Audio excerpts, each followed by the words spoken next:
Hello guys, welcome back to Wealthwise Academy. Today I'm going to discuss about how money is created and how it makes us poorer. The country doesn't have real currency in the form of gold. The real currency in the country is what is created on paper.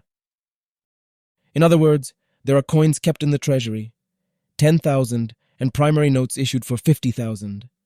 In the modern world, you can also call this money a bank. Money is something we all need, but how is this money created? Who creates it in a country? The government does, the RBI does, banks do, and we all contribute. It is decided how much money will circulate in the country's economy, and directly from this, we and you become either poor or rich. Today we understand how money circulation creates money. In short, today we will understand how is money made. Let's understand the concept of how is money created. If you want to understand anything or anyone today, understand their past. So let's now understand the past of money. Money, as we know it today, started with the barter system. The barter system means the exchange of goods and services. For example, if I have rice and I find someone who has sugar and needs rice, we will exchange our commodities and our needs will be fulfilled. Now you saw a major problem here. The barter system did not stick. Why? It's a simple problem called the double coincidence of wants. If let's say today I need a phone and I give money to the shopkeeper. Now that money can be used by the shopkeeper to buy a laptop from someone who has a laptop.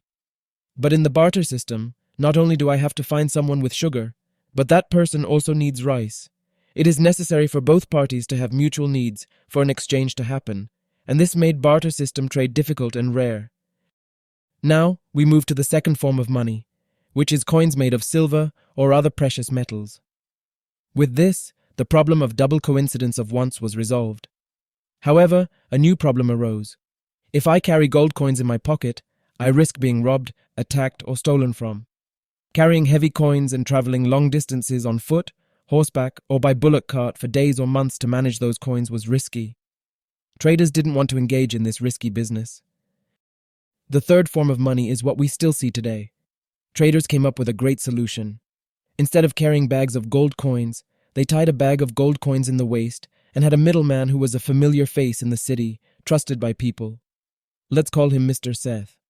Traders would go to Mr. Seth with their bag of 500 gold coins, deposit them with him, and in return, he would give them promissory notes. In these notes, it was written that yes, this trader has 500 gold coins with me. This, written on paper with a seal, made the trader's problem solved. He doesn't have to carry the bag anymore. He just carries a piece of paper in his pocket. And whenever he does any trade, instead of giving 500 gold coins, he gives that note and says, "You can pick it up from there. 500 coins are deposited with Mr. Seth." This is somewhat similar to what we have in today's currency notes. Now, you've seen the three forms of money we've discussed so far. The first was the barter system, which had its challenges. The second was the system of trading silver or other precious metals in the form of coins.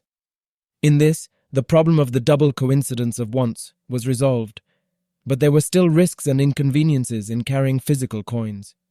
Then came the third form, where traders found a practical solution by depositing gold coins with a trusted middleman who issued promissory notes in return. This note could be used for trade instead of physically carrying gold coins. This is a brief overview of how the concept of money evolved over time. Each form addressed certain challenges and paved the way for the modern financial systems we have today. Gold coins, and the third was the gold-backed promissory note, meaning the gold-backed currency. Now let's discuss the fourth form. Now it's known that due to this fourth form, you see some countries developing while others are sinking. You see the rich getting richer and the poor getting poorer. This fourth form of money is quite interesting. It's called paper currency or non-gold-backed currency. Now how did this happen? Let's see. So far, we were discussing the third form of money, which was the gold-backed currency. People used to come, deposit their 100 gold coins with a trader, and in return, Seth G would give them a promissory note. That is, the promissory notes issued were gold-backed. Now gradually, something interesting happened. Let's count this. Imagine a trader comes and deposits his 100 coins with Seth G and takes a promissory note. Another trader comes, deposits 200 coins, takes a promissory note, and leaves. A third trader comes, deposits 500 coins, takes a promissory note, and leaves. So now, Seth G has a total of 800 gold coins. But what he observes is that everyone is trading with the promissory notes. In fact, no one is actually coming to take physical gold. People find it more convenient to trade with paper. Everyone comes, deposits their actual gold in my account, and takes a piece of paper in return. Then they trade these papers among themselves. Now, a significant business opportunity emerged from this, and the consequence of this temptation is what we've been paying for to this day. But what did this temptation lead to? Let's understand. Seth G saw that the piece of paper with my signature, the promissory note, is what people are carrying around in their pockets. Real gold is not coming into the country. The actual currency is the piece of paper I create. However, there's a limitation. I can only create paper equivalent to the gold I have deposited. But then, he sees another thing. If 100 traders have deposited 10,000 coins with me, no one is going to come and take all the coins at once. So what does he do? Instead of giving 10,000 coins, he issues promissory notes for 50,000 coins against those 10,000 coins. He knows that even if someone comes to take the potly, I have 10,000 coins anyway. No matter how many they demand, I'll give them. Everyone coming together like that is never going to happen. So, he issues promissory notes against 50,000 coins, making it a modern world bank. Now this brings us to the most interesting part of this video. How banks actually create money in the country. They magically create money out of thin air. Take a simple example. Suppose you and I are here. I have 1,000 and you need it. I give you 2 notes of 500. Now those 500 notes have moved out of my possession because you have them. I can't use them anymore because they are with you. This system is entirely fair. There's no manipulation involved. Now when the same transaction happens through a bank. So what happens is now I have 1,000. I went to the bank and deposited 1,000 in the bank. When I open my banking app, it shows 1,000 deposited. Now the bank needs to maintain some liquidity, so if someone comes for withdrawal, they have it. Thus in the country, different ratios are maintained, approximately 25% in liquid instruments for my 1,000.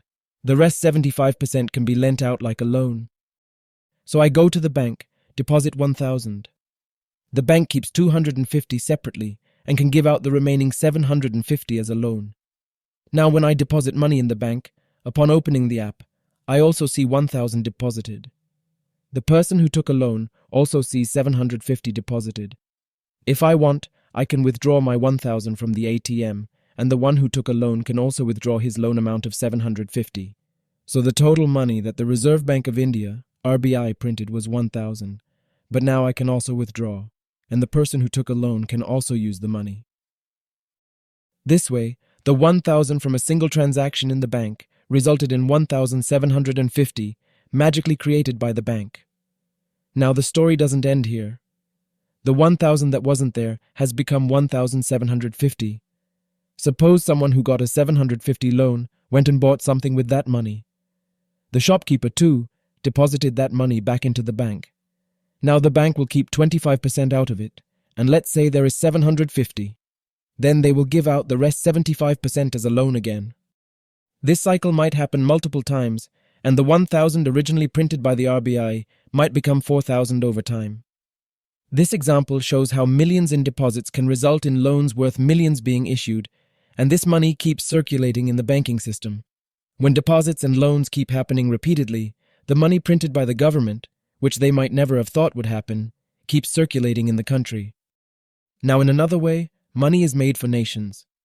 When countries take loans for various purposes, like building roads, over bridges, infrastructure or hospitals, they can take huge loans, and after corruption, they can fill their Swiss bank accounts. Then, when it's time to repay, what will you do? If money is coming in, what will you do? You have your own printing press, print notes, good. Give a loan of 10,000 crores, print 10,000 crores. I'm not saying our country does this, or governments do this, but it has happened in many countries. If you see how the value of currency in Argentina and Zimbabwe decreased rapidly, and how many notes were printed year after year, you'll see that governments take loans, loot the money through corruption, deposit it in Swiss banks, and then when it's time to repay, they print more money. This is how we become poorer. Understand carefully through this example, Let's assume there is a very small village with 10 houses. Now, if we combine the money of each house, one has 1,000 rupees, another has 500 rupees, then if I gather money from all 10 houses, the total in the village becomes 5,000 rupees. The richest person in the village has 2,000 rupees. Now I decide the value of that land to be 5,000 rupees. Okay, I am ready to sell it to all of you collectively for 5,000 rupees. Now what happens the next day before the deal is done? Suddenly, there is a rain of notes from the sky, and now everyone in the village, who had 5,000 rupees collectively, now has a total of 5 lakh rupees. The wealthiest person now has 20,000 rupees. He wants to buy the land alone. So he comes to me and says, "You are ready to sell to everyone for 5,000 rupees. Give it to me alone." I tell him that 2 more people came this morning and are offering me 6,000 rupees. Now I will sell the land for 8,000 rupees, and I am negotiating this with another villager who is ready to pay 10,000 rupees. This way I keep increasing the price, and ultimately I sell the land for 50,000 rupees. So what happened? More money fell from the sky, and the value of things increased. The land that was valued at 5,000 rupees at first suddenly became 50,000 rupees overnight. The notes were free falling, but the value of things, which were available for 5,000 rupees, started costing 50,000 rupees. This means the currency devalued. Inflation increased because more notes were being printed in your country. The control you have is how many notes are being printed in your country, and due to that, inflation is rising. To protect yourself, you should invest your money more quickly than inflation. Compound your money faster than the inflation rate. If inflation is increasing at 7%, you should compound your money at 12%. This is a way to save yourself. Now, how will you compound at 12%? You can invest in stocks, mutual funds, gold, or real estate. Especially if you want to take the path of stocks or mutual funds, you can click on the below link in the description to open a demat account through Angel Broking to build your wealth. Thanks for watching. See you in the next video with some more interesting facts.